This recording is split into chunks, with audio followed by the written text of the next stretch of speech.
Great to have your company again, Capricorn. Dadhichi here from astrology.com.au with the month of July 2019. And you know, this month is going to be somewhat an extension of last month's reading, because if you take a look here, this seventh house we talked about with Mars in the opposite position to Saturn is and has been impacting your relationships for some time. But if we take a look at this transit of the moon here on the 3rd, we have a pretty significant event, a total solar eclipse here in exactly the same area where we had Mars making that opposition last month.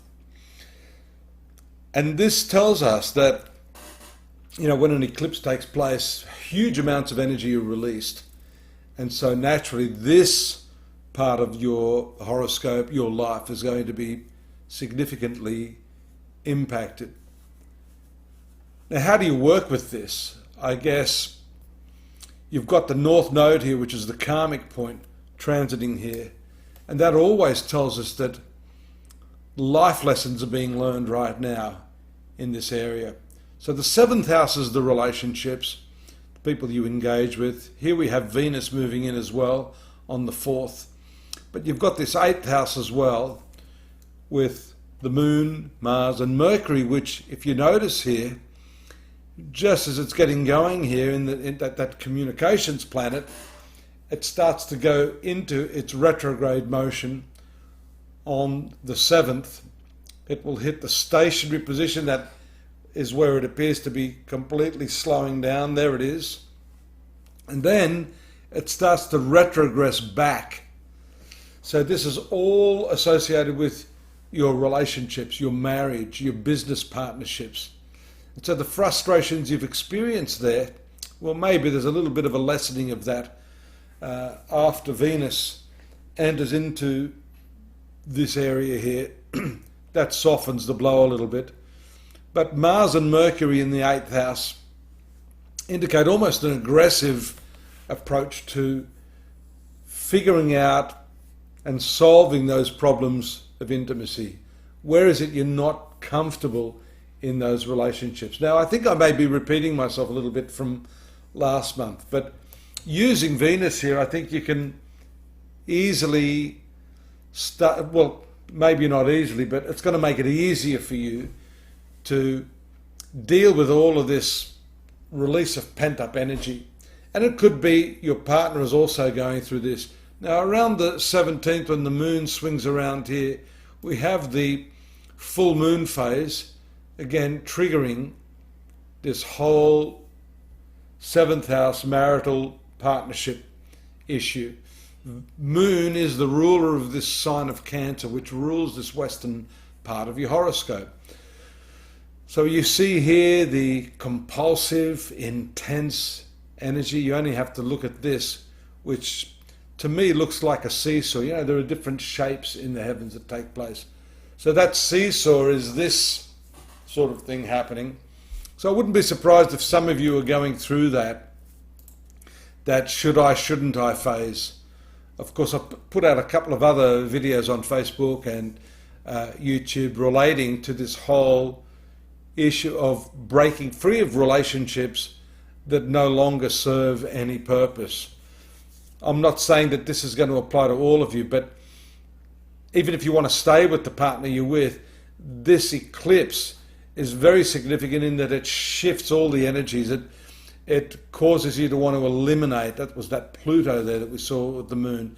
Here, the connection with the moon and Neptune in the 3rd house of communications around the 20th, 21st is significant. These blue lines soften the impact of these other planets. So you should always use these planets that are involved, such as the Neptune and moon, making those aspects to the sun.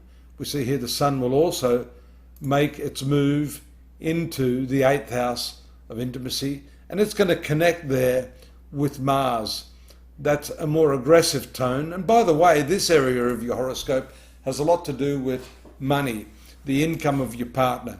If you're in a business partnership, some of you are going to have to contend with this, and it's never good to have Mars and Sun together in the 8th house here, because that shows arguments, shows even explosive ones at that. So you need to contain that. And that also is shown by the combination here of Mercury and Venus, Mercury retrograde in the 7th house of partnership, having to sort of go over old ground. Here, the opposition to Saturn, especially after the 28th, 29th, towards the end of the month, it really is a deep, concentrated, maybe a procrastinating period too. Maybe you don't know what to do here. You know, often they say that Mercury retrograde is designed to help you figure out what it is you want to do, but sometimes because you don't have a clue what it is that you want to do. Other times that you've made a wrong move and you have to correct that.